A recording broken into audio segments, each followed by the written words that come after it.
बोलो श्याम बाबा की जय, बोलो श्याम प्यारे की जय, बोलो हारे के सहारे की जय, तीन बाण धारी की जय। अब पिछले एपिसोड में मैंने बाबा की जोत के विषय से आपको अवगत कराया था। तो बाबा की जोत ही बाबा की भक्ति में सर्वोपरि है। जब तक हम बाबा की जोत की महिमा का औचित्य को नहीं समझ पाएंगे, तब तक हम बाबा की भक्ति के विषय से अवगत ही नहीं हो पाएंगे। तो बाबा की भक्ति में हमें अपने हृदय में जोत को प्रज्वलित करना है। तो जब तक हमारे हृदय में बाबा की जोत प्रज्वलित नहीं होगी, तो हम बाबा के शीश की महत्ता को नहीं समझ पाएंगे। तो आज बाबा ने मेरे को क्यों चुना, बाबा मेरे से ऐसे ये भाव क्यों प्रकट करवा रहा है, ये मैं नहीं जानती। बाबा ने मेरे को जैसा जैसा बताया, मैंने वैसा वैसा अपनी पुस्तक में लिखा और वैसा वैसा मैंने महसूस किया, उसको अनुभूत किया। तभी मैं आपको उस विषय से आप सबको अवगत कराना चाह रही हूँ। तो अब जब बाबा ने अब मेरे हाथों अपना ये काम मुझको सौंपा है, तो मैं भी उस कार्य को आप लोगों के समक्ष प्रस्तुत कर रही हूँ। आप लोग ये मत समझना कि मैं बबीता अग्रवाल हूँ और मैं आपके सामने बबीता बन के, आप ये समझना कि बाबा की एक भक्त है, बाबा का भक्त है और वो बाबा के भक्त की ज़बानी है। क्योंकि मेरी जो पुस्तक है, मैंने अपनी पुस्तक का नाम ही यही लिखा है, श्याम बाबा की भक्ति भक्त की ज़ुबानी। तो मेरी पुस्तक का नाम ही अब ये होगा, श्याम बाबा की भक्ति भक्त की ज़ुबानी। अब मैं आगे से आपको इसी विषय से ही अवगत करवाऊंगी कि श्याम बाबा की भक्ति भक्त की ज़ुबानी। तो अब बाबा ने ही अपने आप अपनी पुस्तक का नाम रखवाया है। मैंने नहीं सोचा था कि मैं इस पुस्तक का नाम यही रखूंगी। और बाबा की अब बाबा की जो हमने अब जोत प्रज्वलित करी है, तो बाबा की महिमा का क्या औचित्य है, मैं बाबा की महिमा का जो भी औचित्य है उससे आपको अवगत करवाना चाहती हूँ। क्योंकि जो भी मैंने पुस्तक लिखी है उसको मैंने अलग अलग चैप्टरों से उस पुस्तक को लिखा है। तो अब मैं जो भी आपको विषय से अवगत करा रही हूँ वो है श्याम बाबा की महिमा का औचित्य है। तो श्याम बाबा की महिमा का तो जितना बखान कर सको, तो आज इस कलयुग में वह सब बहुत सूक्ष्म रूप से कर सकते हैं, लेकिन उसकी महिमा क्या है या उनकी महिमा का औचित्य क्या है, आज तक कोई नहीं जान सका है। क्योंकि श्याम बाबा की क्या शक्ति है या क्या भक्ति है, ये भी हर जीव नहीं जान सकता है और ना ही पहचान सकता है। क्योंकि श्याम बाबा के बारे में सिर्फ वो ही जान सकता है या पहचान सकता है जो कृष्ण को जान गया। क्योंकि श्याम बाबा खाटू में विराजमान है, उनका पवित्र धाम खाटू में है, लेकिन उनकी जो भक्ति है, उनकी जो शक्ति है, उनकी महिमा क्या है इस कलयुग में, ये हर कोई जीव नहीं समझता है। समझ सकता है वो जीव जो कृष्ण के तत्वों को, पर तत्वों को, उनकी पराकाष्ठा को, उनके वजूद को, उनके औचित्य को पहचान जाए, समझ जाए, समझो वही श्याम बाबा की भक्ति को समझ पाएगा। अब श्याम बाबा की भक्ति को समझने के लिए हमें अपने हृदय को शुद्ध पवित्र रखना होगा। और कृष्ण जी ने अधर्म का नाश करने के लिए द्वापर युग में अवतार लिया और धर्म की रक्षा की, अधर्म का विनाश किया। जहाँ जहाँ अधर्म है, जहाँ जहाँ धर्म होता है, तो वहाँ वहाँ अधर्म भी होता है। क्योंकि देवताओं और राक्षसों का साथ तो त्रेता युग और द्वापर युग से ही चला आ रहा है। तो युग से युग बदल गए, लेकिन अच्छाई और बुराई भी युग के साथ साथ पग पग साथ साथ चलती ही जा रही है। और धर्म को अधर्म का नाश करना है, ये भी हर युग की पराकाष्ठा है। सतयुग में देवताओं को राक्षस लोग तंग करते थे। त्रेता में भगवान राम ने रावण पर विजय प्राप्त की। द्वापर में भगवान कृष्ण ने बहुत ही संघर्षों का सामना करना पड़ा। जहाँ जहाँ धर्म था वहाँ अपने धर्म से, अपनी शक्ति से सबका संहार किया। इसी तरह कलयुग में भी कृष्ण जी ने बबरीक को चुना और बबरीक बाबा श्याम खाटू वाले के रूप में अवतार लिया। अब श्याम बाबा ही इस कलयुग के राम भी हैं और कृष्ण भी हैं और बाबा श्याम भी हैं। और श्याम बाबा भी इस बढ़ते कलयुग में जहाँ जहाँ अधर्म फैल रहा है और वहाँ वहाँ अपने भक्तों के द्वारा, अपनी भक्ति के द्वारा उनके हृदय में विराजमान होकर संहार कर रहे हैं और करते रहेंगे। क्योंकि अधर्मता तो इस कलयुग में भी बड़ी तेज़ी से अपने पैर पसारे जा रही है। और हमारे श्याम बाबा की जो भक्ति है, वो जहाँ जहाँ अधर्म होता है, धर्म के नाम पर व्यापार होता है, तो बाबा का हृदय भी बहुत कुंठित होता है।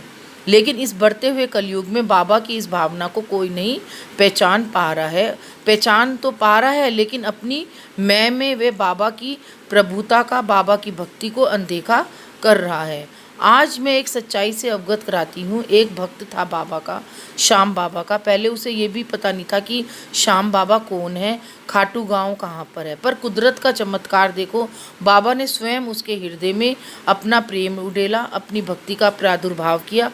धीरे धीरे कैसे वो भक्त बाबा के करीब चला गया, उसे पता ही नहीं चला, क्योंकि उसे तो ये भी नहीं पता था कि श्याम बाबा कौन है। तो चला, और वो अपनी सत्यता, अपनी पवित्रता से बाबा को हृदय हृदय में विराजमान करा। उसके भजन में, उसके सत्संग में अपने आप को संलग्न रखता था। लेकिन जहाँ वो सत्संग करता था वहाँ पर वो बाबा जब भी वो सत्संग करता था, जब भी वो भजन गाता था, तो लोग उसको भजन नहीं गाने देते थे। तो वो बड़ा कुंठित होता था। वो कहता था कि बाबा मैं तेरे भजन गा रहा हूँ, बाबा मैं तेरे भजनों को मन से गा रहा हूँ, भावों से गा रहा हूँ, तो भी लोगों को, इस दुनिया वालों को क्यों परेशानी होती है। तो लेकिन आज इस कलयुग में हर कोई बाबा का भजन भी नहीं कर पाता भावों से, क्योंकि ये कलयुग है। तो बाबा भी हर भक्त को अपने भजन के लिए प्रेरणा नहीं देता है। बाबा भी उसी को ही प्रेरणा देता है जो कि बाबा को सच्चे मन से ध्याता है, सच्चे मन से बाबा के भावों को अपने हृदय में प्रभावित करता है, प्रज्वलित करता है। तो आज आज आज ये इस कलयुग की सच्चाई है। जो भी भक्त बाबा के सच्चे मन से गुणवाद करता है, सच्चे मन से बाबा का भजन गाता है, सच्चे हृदय से बाबा की भक्ति का प्रचार प्रसार करना चाहता है, तो भी आज इस कलयुग के लोग उसको आगे नहीं बढ़ने देते हैं। अब मेरी ये पुस्तक छपे हुए 4-5 साल, लिखे हुए मेरी इस पुस्तक को 4-5 साल हो गए। लेकिन मैंने इस पुस्तक को छपाने की बहुत कोशिश करी, लेकिन बाबा ने इस पुस्तक को छपने से मेरा साथ नहीं दिया। और आज बाबा स्वयं मेरे मुख के द्वारा, इस YouTube चैनल के द्वारा अपनी इस पुस्तक को मेरे भावों के द्वारा ही प्रज्वलित कर रहा है। ये मैं नहीं प्रज्वलित कर रही हूँ, ये श्याम बाबा प्रज्वलित कर रहा है। क्योंकि मैं तो एक नादान सी, एक छोटी सी सेविका हूँ बाबा की, क्योंकि मैं तो जानती भी नहीं थी कि खाटू कहाँ पर है, श्याम बाबा कौन है, श्याम बाबा का क्या औचित्य है, श्याम बाबा की क्या महिमा है, श्याम बाबा की शिव की शक्ति क्या है, शीश की शक्ति क्या है। लेकिन आज बाबा ने मेरे के अंदर अपनी कृपा रखी, तो मैं बाबा के शीश की शक्ति को भी जान गई और बाबा की भक्ति को भी जाना। जितना भी जाना वो ही मैं आप सबको बता रही हूँ। अब आप इसमें मेरा उपहास करो या मेरा मजाक उड़ाओ या मेरे इन शब्दों को बेबुनियाद समझो, लेकिन ये एक सच्चे भक्त की भक्ति है और एक सच्चे भक्त के हृदय के निकले हुए भाव है। अब आप लोग इसको स्वीकारो या ना स्वीकारो, अच्छे लगे या कैसे भी लगे, लेकिन ये मुझको श्याम बाबा ने दिए हैं, श्याम बाबा की भक्ति से मुझे प्राप्त हुए और वो मैं आपके समक्ष प्रस्तुत कर रही हूँ। तो बाबा की भक्ति को, बाबा को जो भी भाव करो, अपनी भक्ति के द्वारा भाव करो। और जो भी बाबा के नाम का लेकर व्यापार करते हैं, जो भी बाबा के नाम का लेकर वो करते हैं, तो बाबा का जो भक्त होता है वो बाबा उसके साथ हरदम खड़े रहते हैं।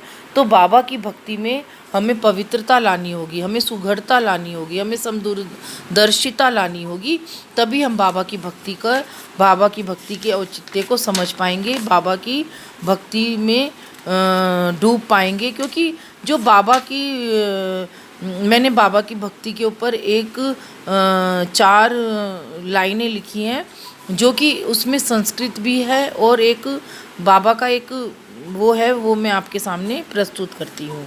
तो बाबा कहते हैं कि मैं तो सर्वत्र हूँ। अब देखो मैं आपके सामने बाबा की महिमा का वर्णन करना चाह रही थी, लेकिन बाबा ने मेरे से कुछ और बुलवाया। जो मैं कहना चाह रही थी वो मैं नहीं कह पा रही थी। बाबा को जो मुझसे कहलवाना था आज, वो आपसे इस एपिसोड में कहलवाया। क्योंकि बाबा के जो भाव है, ये मेरे लिखे हुए भाव नहीं है, ये बाबा के द्वारा लिखे हुए भाव है। क्योंकि मैं जो कहना चाह रही थी वो मैं कह नहीं पाई, और जो बाबा कहलवाना चाह रहे थे वो मैंने अब इस समय प्रस्तुत की हैं।